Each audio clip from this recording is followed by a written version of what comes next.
Welcome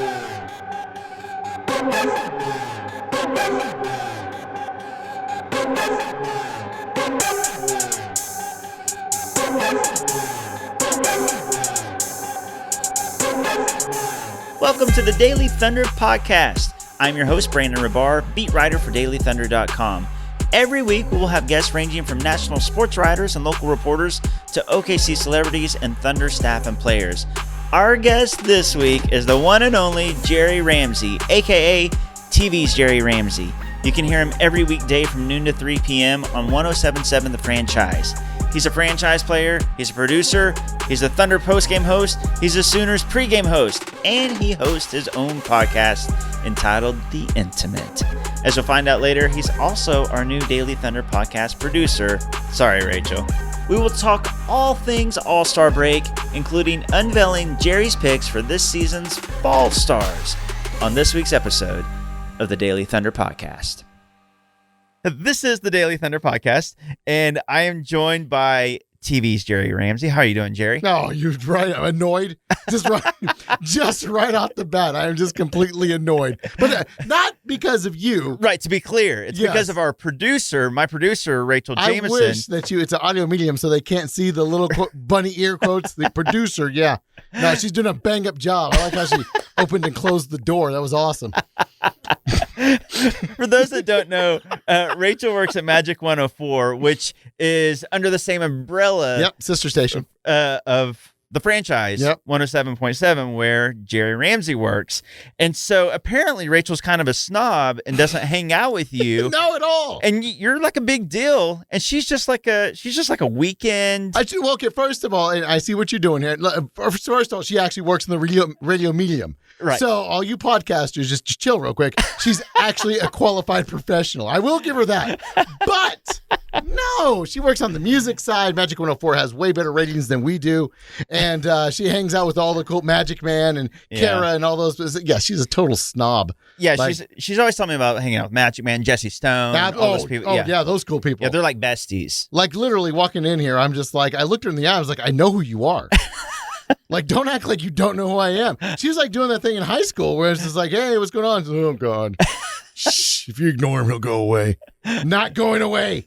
Here. You know what sucks is she's my producer, so she actually has final edit. She's going to cut all this out. She's gonna cut every bit of it out. All the good stuff. She's going to have me saying poop. That's all I'm going to say the entire damn podcast. And you said it. Yep. You just said it, so she can just loop it. Cut it right in. TV's Jerry, what do you think about the Thunder? Poop. Done. There we go. And one last thing to be clear, we're actually in a franchise production studio right now. Yes. Rachel didn't want to lug in our production equipment. She just had Jerry set this whole thing up, so I honestly don't even know what she's here for. But she's sitting in the corner, probably just looking at her Instagram. But I mean, we need to hurry up and do our stuff so she can get to her Catwoman, whatever party she's going to. Are you purposely dressed like Catwoman? Is this something you do all the time? Is there Batmans? Can I pluralize that? Are there Batmans? I don't know, but I'm digging the suit. Just go ahead and put the cat whiskers on. You'll be in great shape. Crystal. So let's talk about what we've been talking about for a while, and I'm excited about this, and we're going to get to this towards the end of the show, but we're going to do the 2019-2020 non-All-Stars. Is that what you've been calling it? Fall Stars. That's right. That's right. Hashtag Fall Stars. That's right. That's a much better name. And so explain this, because you came up with the idea, so I'm gonna kind of give this to you, kind of tease what we're going to do later on in the show. Okay, so basically everybody did All-Star stuff, right? Everybody just kind of tumbles over themselves in All-Star weekend. By the way, I love the NBA. I don't know if the NBA or basketball is your favorite sport. I don't know you that well, but like NBA and NFL are like code number one for me. Yeah. I absolutely love NBA. I do. I love it more than anything else. I really do. And I thought that this weekend made me very proud. Yes. Especially because I play and I work with former athletes. I've worked with former football players all over the place. And I get to stick my chest out and just like, hey, our product is way better than your crap. Like your All-Star or your Pro Bowl or whatever. Right. Like it was awesome. It was. Even the dunk contest that they screwed up. Yeah. Right? Yeah. They did screw it up, but ultimately it was still a good show. Yes, absolutely. So it was all awesome this weekend. So like I said, everybody goes out of their way to focus on that. I thought, because I'm always thinking contrary to stuff, why don't we talk about the starters in the NBA that are like the worst starters in the NBA? Right. Just like you go down the list, you're like, oh my God, that guy starts. Oh my God, that guy's getting minutes.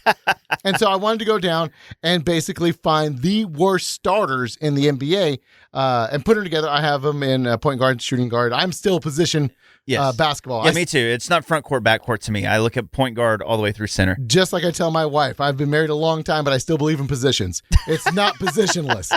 And it's not just one big position. It's a multitude of them. But 5 in particular here. And I got point guard, shooting guards, all that good stuff. So I have my 5 starting fall stars here. And I'll tell you who almost made the cut and stuff like that. But yes, I have a solid starting fall stars list right in front of me. Fantastic. So I did want to talk about first, though, the All-Star Weekend, just get a little more detail because the Thunder are on a break right now. And so everybody's been talking about the All-Star game. What did you think of the new format? The whole, it reset at the end of each quarter, and then they accumulated the points at the end. They added the 24. What did you think? And it was suggested by Chris Paul, which was cool. You've talked to me long enough. Like I said, that we've sort of gotten together this year. Like we've been only going out for less than a season now. So you don't know me as well as some of the other people, but I'm not a smart guy. Like you've talked to me enough where I'm not that bright. But we're close enough also to be talking about positions and things like that. So that's because that was first conversation. That was first date. That's just me on a bus bench. And I work with a really smart guy, Gabe Eichert. Who was academic All-American and all that stuff too. So we're going over the rules and he's reading them and very comprehensive and sounds like he has it all put together. And I'm just like, huh? What? And I didn't get it. I got that they were going to play every quarter like it mattered. I remember the old CBA, the Continental Basketball Association, right? They used to play quarters to keep the guys engaged. Those guys are G Leaguers now, but they would play quarters to keep those guys engaged, and so they would win quarters. I got that part. Okay. Yeah. But then, so there's a charity after every quarter. Okay. Got it. All right. So now, in the fourth quarter, we're going to take the cumulative score of the East and West, and we're going to add 24 because of Kobe Bryant, which it would have been easier if they would have done 8. Because he used 2 numbers. Let's go ahead and use the 8. But you put the 24 on it, and then let them go, and whoever hits whatever number with 24 first. And I was like, okay. I got to see it. I got to see it in action. Yeah. And I'll be very honest with you. When I saw it in action, I was like, oh, my God. It was so fun, right? It's a bloodbath. Yeah. It was an absolute bloodbath. It was great. It was, and they actually played defense. They actually played hard. Kyle Lowry took 2 charges. Yeah. One on James Harden. Which was amazing. They finally called an offensive foul on James Harden. It took the All-Star game. To do it. Yeah. And then on a full-speed LeBron James. Yeah. God love you, Kyle Lowry, who is awesome. Which, by the way, did you see this weekend? I forgot who it was. It was like his famous rap DJ or whatever. Yeah. But he called Kyle Lowry Raymond Felton with Drake's phone number. Wow. That's a pretty good burn. That is a good burn. It really is. Yeah, that was fantastic. It really is. I saw that Raymond Felton was trending on Twitter. Yep. I was like, why is Raymond? I was like, please don't say Raymond Felton died. I was like, oh, I see Kyle Lowry is Raymond Felton with Drake's phone number. That's pretty fantastic. Good. Absolutely fantastic. But I loved it. I loved, Chris Paul, kind of came up with the idea, which is fine. I know Ice Cube try to come out and say, oh, hey, we want our money from what we did. Bro, you're the big 3. Seriously. Not this. And I get it, Ice Cube. You've been making money off of other people's music for years and stuff. By the way, NWA sampled. I'm sorry. Yes, I know they were hardcore, but they were sampling off 70s soul music. Anyway, point being, Ice Cube wants the money, but whatever. Chris Paul kind of came up with the idea. And that just tells you the stroke that Chris Paul has in our beloved NBA. 2 things happened over the weekend. Obviously, Silver listens to the idea, implements it. Okay, that's awesome. Yeah. Also, he did something that no other team in the NBA could do this year. That's stick Luka on the bench. Yeah. Right? Yeah, Chris Paul played the entire fourth quarter. And honestly, he was in the running, I think, for MVP. Had Kawhi not won it, I think Chris Paul would have won it. But Luka has kind of been the media darling, fan favorite all season long. He's voted into the starting 5, but goes to the bench in favor of Chris Paul. But he kind of earned it, right? The West ended up or I guess LeBron's team, ended up getting back into it because Chris Paul kind of went nuts there at the end. Yeah, no, and listen, I think Chris Paul was just there, like, when your dad watches you on the playground. Right. Like, that's the only reason Chris Paul was on the floor in the fourth. It was a comfort level with LeBron. You look at, who they had on the floor. They had LeBron. They had James Harden, Russell Westbrook every now and then, but Kawhi Leonard and Anthony Davis. Yeah. Right? Yeah. So basically those four took on the East, came back and won. And I really do think that Chris Paul was just there to steady everybody. Look, did you see during the timeouts, like LeBron and Chris Paul just giving the business to James Harden? Yeah, it was fantastic. It was awesome. Yeah. It was absolutely awesome. But the Thunder represented well this All-Star break between Chris Paul coming up with the idea for the new format and then him playing that whole fourth quarter and then Shai Gilgeous-Alexander in the skills challenge. I did want to talk about the dunk contest, though. Did you think that Aaron Gordon was screwed? Were you on team DJJ or team Aaron Gordon with that whole thing? I'm kind of confused about the whole thing because I think Aaron Gordon did enough to win. Right. And I think that Dennis Jones Jr., whatever the hell his name is, I don't know. Derrick Jones Jr. Derrick Jones Jr. did enough to win. Right. I really do. I think that somewhere along the way, this became a really good idea gone bad because no one had the rules if they both were awesome. Yes. Yeah. And that's exactly what happened. I don't think either one of them won or lost. I really do think they tied. They were both winners. Now, do you believe in the whole conspiracy with the whole Dwayne Wade gave the wrong? He was supposed to give a 10 and he gave a 9. Have you heard that whole thing? Absolutely. And I think Common threw him under the bus and so did Candace Parker. I did too, yeah. Yeah, Black Panther didn't say anything, which he never does. Wakanda forever. I mean, he's not going to break that code. He's actually dropped a notch in my Marvel universe because, really, the real Black Panther would have justice served. No, that's a good point. He's just going to sit there and let this travesty happen. Give them both the trophy. I'm fine with giving them both the trophy. But I do think the one mistake that All-Star Weekend did make, they scared Aaron Gordon away. They did. He said he's not going to do it anymore. He said that's a wrap. He's going to be like, in 5 years, he's going to be one of the best in-game dunkers that you'll see, and he's not going to touch the dunk contest, and I think that's a travesty. And I kind of don't blame him, really. I mean, he really probably does deserve 2 trophies and has 0 to show for it. Now, here's a fun question to make it Thunder-related. Hamidou Diallo tweeted out that it would have been an easy win. Yeah. We found out that he ended up not being in the dunk contest because of an injury. Yep. They just didn't want to risk it. Do you think that he could have beaten Aaron Gordon or DJJ? No. No. But should he have said what he said? Yes. Exactly. I agree. Absolutely. Yes. Because in the fans' mind, like, yeah, you would have won. Like, because the imagination just takes over. Like, yeah, he won last year. Of course he would have beat these guys. I would have done the same thing. Do you know how many buckets I got when my Achilles was torn?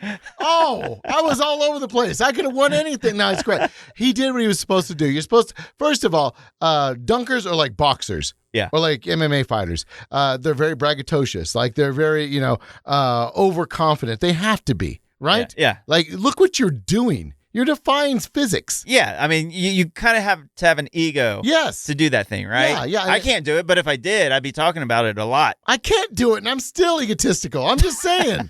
If you're a dunker, you're supposed to talk like that, and I'm perfectly fine. And you know what? He has a dunk contest under his belt. He does. People forget he dunked over Shaq. Yes. And did the Vince Carter, he did an awesome dunk. He did. Anytime Aaron Gordon's showing up, though, it's just absolute magic. And, to whatever, because he plays for the Magic. Sure, why not? I didn't even do that on purpose. It's pretty awesome, though.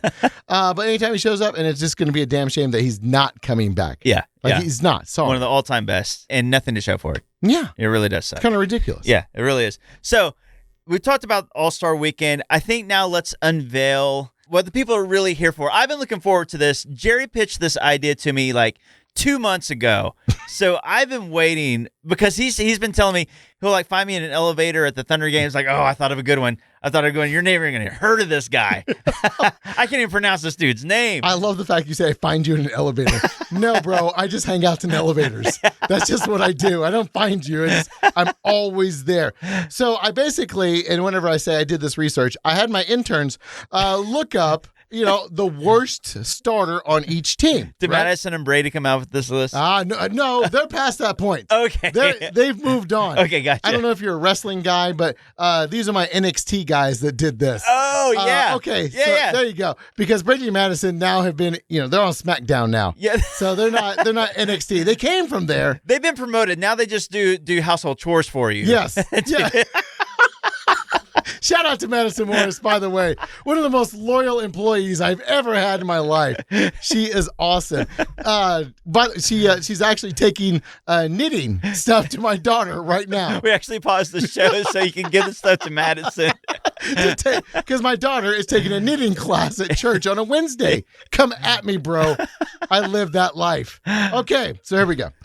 So I have a list in front of me of the starters in the NBA, the worst starters in the NBA, and there's a couple of guys on here, like Willie Cauley-Stein for the Warriors. Yeah. He was so bad he got traded. Like, so he's no longer available, right? Right. Okay. Gotcha. Rodney Hood. Rodney Hood. Yeah. He's bounced around. There's another guy. And then I had to say Myers Leonard for Madison because Madison absolutely loves Myers Leonard. Yep. But he is on this list for the Heat and just different guys like that. Taj Gibson. Oh, yeah. Taj Gibson. That's right. He is starting. That's how bad the Knicks are. I mean, I love Taj. By the way, he is starting. Yes, that's the sort of focus on this entire list. So, yes. All right. So I'm going to give you my starting 5, 4, and then I'll give you the MVP because this guy is just, oh, my God. All right. So let's start with Tony Snell for the Pistons. Oh, yeah. Oh, yeah, right? Yeah. If Tony Snell's a starter for you, that's pretty bad news. He is a starter, and he had a hell of a game. I'm a Piston fan. Yes, even now, I'm a Piston fan right now. So he had a hell of a game where I think he went 5 of 6, maybe 6 of 7 from the three-point range. Just knocked it out earlier, right? Yeah. Oh, crap. Like, he was dead as a door. Like, he just no personality. Like, zero personality. George Blaha, who's a legend in Detroit, was like really hyping him up, kind of doing like Brian Davis, sort of think that kind of attitude. Just, hey, Tony, you had a great game. And he's like, yeah, I just want to thank my teammates for getting me the ball. It's like, first of all, speak up, Tony. Like, I know it's a microphone, but the guys in the truck are cranking this thing up all the way. Do you ever think you have a shooting? You just have to throw softballs at that point. Right. Ever think you have a shooting night like that?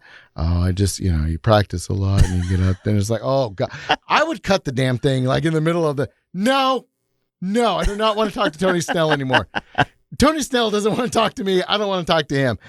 Just terrible. I've never heard Tony Snell talk, but I imagine that's a killer Tony Snell impression. But that's nailed it. Yeah, but that's how much of a non-all-star he is. I've never even seen him speak. Okay, I kind of feel bad about this one, but not really. Chris Dunn for the Chicago Bulls. Yeah, I thought you were going to say Lou Dort when you said I feel bad about this one. No. You're going to tick off half of our listeners. I would take Lou Dort over Chris Dunn. Absolutely. Chris Dunn was supposed to be the future for a couple of teams. Yeah, he was. And just never got for the Timberwolves. The Nets, right? Yeah. He was supposed to be really good. Yeah, but now he's done. Yeah, like it with 2 ends. Yep. Yeah, there we go. We're going to need a Crystal if you could put in one of those rim shots. Yeah. Okay. Please do. So anyway, Chris Dunn, he's going to be out for the next 6 to 8 weeks. But before that, boy, he was killing it. Not even close to double digits as a starter. And just the Chicago Bulls are trash. Blah blah blah. Just terrible. So here we go. The non-stars. Here we go. Tony Snell, Chris Dunn. How about Bismack Biyombo? Bismack Biyombo. Yeah. I forgot he was in the league. I do remember he's in the league, but I thought for sure he was a backup, honestly. You forgot he's in the league. The Hornets are paying this guy out the ear. He has one of the worst contracts in all the NBA. Is he making double digits? Oh, he is making hella buku money. And you got John Hamm on last week. Ask him. He has all those damn salaries. Yeah. But basically, this guy is the Equate brand of Serge Ibaka, making a ton of money for the Charlotte Hornets. Not doing a damn thing, except for being Bismack Biyombo. Yeah, so. Except for surprise me right now that he's a starter. Okay, you ready? Yep. And this is, it surprised me this was not a female. Dorian Finney-Smith. Oh, yeah, for the Mavs. Yes. Yeah. That kind of sounds like a comic book hero, like a lady comic book hero, right? Doesn't it? Yeah. And then she turns into like Spectrum-Man or woman or I don't know pronouns. I'm terrible at this. 2020. Whichever way she wants to be is okay. Hit me hard. I am not a pronoun guy at all. But yeah, Dorian Finney-Smith, this is Mark Cuban's big joke on, I don't know what Rick Carlisle did to him like in the past, but he won the one championship. He's been loyal to what's his name, the owner of the Mavs. I just lost it. Mark Cuban? Mark Cuban, yeah. Yeah. Anyway, Mark Cuban always plays practical jokes on Rick Carlisle, giving him it's like, hey, we got Porzingis. He's like, awesome. Who else? Dorian Finney-Smith. Rick Carlisle's like, all right. I'll make it work. He's so laid back. He's like, that's cool, dude. We'll do it. All right. And then the only guy to have double digits scoring in my top 5 here, the MVP, Damian Lee. For the Warriors. For the Warriors. Yeah. Why did I pick on this guy? You're wondering, right? He's a Warrior, first of all. Okay, absolutely. Big chance for him to open it up, right? And nobody is healthy. Nobody's doing anything on the Warriors this year. Damian Lee, you could want to root for this guy, right? Yeah. Except for he's juiced in. Do you not know that he's juiced in? No, I didn't know that. He is the brother-in-law to Steph Curry. Is he really? Yes, he's married in the family. Wow. There's no way they're going to dump him or bench him. It's like, I don't know. Damian Lee hasn't been playing that well. Steph's like, I'd keep him on if I were you. And everybody in the organization is like, okay, Damian Lee still. This guy's the MVP. He is so juiced in to this awful Warriors team. And they're, and people are on the Astros about cheating. Right. The Warriors are losing on purpose. They are. They absolutely are. Oh, God. Their dudes are healthy. Draymond Green had missed way more games than he could have. Klay Thompson's not even trying to rehab. We see what Steph is doing. Yeah, his hand looks healthy to me. So it's all a bunch of junk. It is. Yeah. And the Warriors. So, yes, those are my fall stars. Tony Snell, Bismack Biyombo, Dorian Finney-Smith, Chris Dunn, and Damian Lee. That was a great list. That was worth the wait. It was a terrible. It was a terrible list. Yeah. It's amazing that all 5 of those guys are starters. Unbelievable. I had no idea Damian Lee was Steph Curry's brother-in-law. That's crazy. That'd be like the Bucks have signed all 8 of brothers, yep. Right? And I guess if he was hurt and they were tanking, they'd just all get playing time, right? Yes. Yeah. This just tells you nepotism is everywhere, right? Yeah. It is. Imperialism is everywhere. So just because somebody's brother is like your boss at work, bro, it's going on everywhere. I remember the Thunder signed Andre Robertson's brother to the G League, right? But at least they had enough class and character not to put him on a starting lineup, right? Until we were talking about that today. If it breaks bad with Andre and he can't play again, do they give him a coaching job with the G League? Oh, and then he's his brother's coach. Right? Well, his brother starts all the time with the G League, right? And he gets all the minutes. Yes. Yeah, that's a good question. So, that's, like I said, it happens everywhere. Yeah, absolutely. So I'm currently... Is it happening here at the franchise? No. Oh, God, no. I don't know if you've paid attention. We got rid of everybody. It can't happen. There's hardly anyone left. Jeez. I'll double check, but you're right. The few people left might be juiced in. They're just not telling anybody. I'm sorry. Is that too soon? No, that was great. Is that okay? Okay. I still have a job, so I'm perfectly fine. And when I get canned, by all means, please. Which will be about 4 hours after we release this podcast. make fun of me. I'm totally cool with it. It's fine. Okay, so now that we've covered the All-Star game and the All-Star break and the non-stars, the last thing I want to talk to you about, Thunder are back this Friday against the Nuggets. Yep. They're 33-22. They're in the 6th seed right now. One spot of the Mavs, probably because they're starting Dorian Finney-Smith. So what do you think of the Thunder the rest of the way? What do you see happening? What seed will they end up in? Can they upset anybody in the playoffs? Will they still 1 or 2 games in the playoffs? What do you think? I'm kind of mixed about some stuff with them right now because now what they did, the one thing that they did get at the trade deadline, expectations. That's true. They absolutely now have expectations. Chris Paul is a national story now. They got to show off. Obviously, he was playing all the minutes in the fourth quarter. So there's expectations on this team. And I think you've sort of seen them feel it a little bit before they squeezed out that win right before in New Orleans. Yeah. They didn't necessarily play that great against the Celtics. No, they didn't. They didn't play great a couple of games back. The Cavaliers, the Pistons. And so you look at that, and I think that they sort of all took inventory of who's in the locker room now. I guess we're here. I guess we're going to do this. And just a deep breath of, all right, let's see what we can do. constructed the way they are, it's weird how chemistry works, isn't Right. it? Yeah, it is. And it goes in anywhere. It comes in, your job, if you're driving a truck, or, me and you, Brandon, I mean, we have some sort of chemistry here that's weird. Now, don't get too crazy with it, but I mean, it is sort of weird. Crystal with the chemistry with the black cat suit. That's so odd. But chemistry is weird, and this team just happens to have it. Yeah. If you put it down on a whiteboard, or you looked at it on paper, because nobody uses paper anymore. I get it. I watch The Office. But if you looked at it on paper, this really doesn't make sense. No. 3-point guards, right? Danilo Gallinari, who's looking for greener pastures or sunnier pastures and whatever, and just this mix of young kids that you don't know what they have. Yeah. It just all sort of worked. I remember talking to Billy Donovan, John Hamm and I did on Media Day. And I was like, if you can put this 3-guard lineup together, you can innovate some stuff and really make things work. And I really do think I think he has.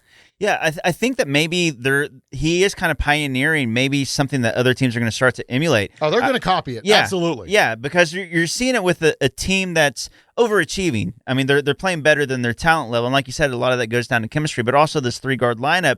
I think we might start to see this happen more often in the NBA with even more talented teams. I mean, look at the Warriors. If they decide to add another guard to Curry and Clay once they get healthy, add another guard in there. I mean, you really could start seeing some more stuff like this. And you see what Houston's doing with the no center thing. Oh, God, all guards. All guards. Holy crap. It's getting crazy. It is. So... But I'm curious to see what happens with this Thunder team going down the stretch. I do think you're right. I think expectations, not only with the team, but with fans. Yep. In the beginning, every loss was like, hey, they only lost by 4 points. And it was That's pretty close. good. It was great. Right. It's everything you want. They're going to lose, and they're going to be competitive. Exactly. Now they barely beat a Pelicans team, or they lose to a decent Spurs team or a good Celtics team, and fans are kind of like, hey, we've kind of expected this team to win. So. And the schedule's not easy from here on out. They had kind of a soft stretch, but from here on out, they're going to be playing some tough teams. So we'll see what happens. They're locked into a playoff spot. So do you think that, I mean, something seismic would have to happen for them not to make the playoffs at this point? Sure. Do you see them having any chance at all to upset, let's say, the Rockets or Jazz or Nuggets? I do. I really, Nice. not the Nuggets. God. Yeah. Oh my God. Okay, The Nuggets are the worst idea. Like, not only because the matchup is terrible, they have Steven Adams has problems with itches. Yeah. He just, if there's an itch in the NBA, he can't deal with it. Yeah, that's Jokic, Nurkic, Yep. all the of them. itches. All the itches. Yeah. Yes. Vucevic itch. He's got 99 problems and itches for all of them. That's right. But, but I think that the Rockets, hell yeah, they can beat the Rockets. Utah, yes, they can beat Utah. I do think that because of the clutchness and clutch gene of Chris Paul and how close they've played. Will it happen? I don't know. Right. I don't. But my expectation is it's going to be way competitive, and I would not be surprised if they scoot it to a second round. Yeah, it'd be amazing. I really hope that they can kind of stay locked in that 6 seed, because if they do, they could end up, playing a team like the Rockets or Jazz, and I think they could upset them. I think that if they played a Clippers or Lakers, they're going to get beat, obviously. Sure. But, might steal 1 or 2 games from them. Be a nice series. Hey, you get to see LeBron in Oklahoma City a few times, it'd be fun to play the Clippers just because of the narrative and the storyline with everything that happened, and especially now with Reggie Jackson, Patrick Beverly, Paul George. So the Thunder are kind of in a no-lose situation, I think, going forward. They get a sexy team like the Lakers or Clippers, or you get a team that maybe you can beat in the Rockets or Jazz, or I guess the one worst-case scenario would be I talked to Michael Kinney about this, and I don't know if you know about Michael Kinney, or you ever had him on the show. You should. He's a cool dude. Him and I are going to start a haberdashery. But we talked about this. That Denver-Oklahoma City would be Sunday night, 8 o'clock tip. Yes. It would just be bare. The NBA would be like, no. Just put that... hey, Lakers and whatever. Look over here. You're right. That would be the worst case scenario. That is real, and honestly, Denver's a great team, great coach. They are. A lot of really good players, but they're kind of like Oklahoma City right now. No sex appeal. Yep, no sex appeal at all. Yep. Jerry? Yes. Thank you so much for being on the show.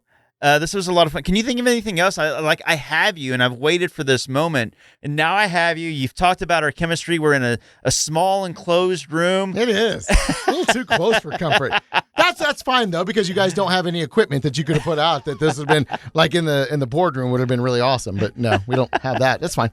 No. I really want to get this over as quick as possible. It's been fantastic. I love the idea of what you do. Really enjoyed meeting you this season. Yes, I think absolutely. you do a hell of a job. And I think we're going to start having you on some of the Franchise Thunder Insider shows. I'd love that. And going forward and doing stuff like that. So, no, this really is a nice marriage made in heaven. Absolutely. Well, I said marriage. I'm sorry. Am I jumping the gun too? No, maybe we can court a little more. I like the courting phase. Okay, yeah. But it's building to something special. Like marriage. Yeah, Absolutely. It really is. Yeah, we're in a nice spot right now. If Crystal doesn't screw it up. Yeah. Thank you for listening and for supporting Daily Thunder. If you leave us a review in Apple Podcasts, you might hear it on the show. You can follow our guest Jerry Ramsey at TV's Jerry, and you can follow me at Brandon Rabar as I cover the Thunder Beat. If you become a patron of the show, you'll receive early access to Daily Thunder content, including bonus podcast segments, along with a weekend edition, a rundown of the best stories, news, tweets, and shenanigans from the Thunder universe, complete with a letter from the editor written exclusively for our patrons. You can join today at patreon.com/Daily Thunder. This podcast is produced by TV's Jerry Ramsey, as you heard this episode. Rachel Jameson is going to try to take credit. Don't listen to her. You can follow her at Rach Jameson. Send your questions and feedback to dailythunder@gmail.com and stay on dailythunder.com every day to catch the latest Thunder news, recaps, analysis, interviews, and all kinds of nonsense. We'll see you next week.